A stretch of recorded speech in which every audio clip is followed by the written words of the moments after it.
नमस्कार दोस्त, मैं चंदन कुमार। आज मैं आपको बताने जा रहा हूं Bhojpuri superstar power star Pawan Singh का एक नया गाना का टीजर लॉन्च हुआ है। लॉन्च होते ही बाजार में तहलका मचा दिया है। वीडियो को शुरू करने से पहले आपसे रिक्वेस्ट है कि आप मेरे चैनल को सब्सक्राइब कर लीजिए और वीडियो को लाइक कर दीजिए। चलिए वीडियो शुरू करते हैं। ये आपको बता दे कि इस गाने का टाइटल है कातिल और ये गाना बवाल मचाएगा, क्योंकि इस गाने को लिखे हैं याद सिंह और संगीत दिए हैं RS शर्मा ने।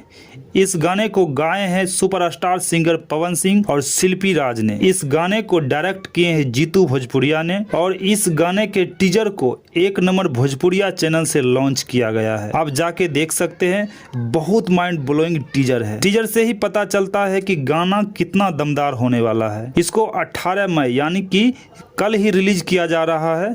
पवन सिंह का यह टीजर आपको कैसा लगा, आप कमेंट में जरूर लिखें। मिलते हैं नेक्स्ट वीडियो में, तब तक के लिए धन्यवाद।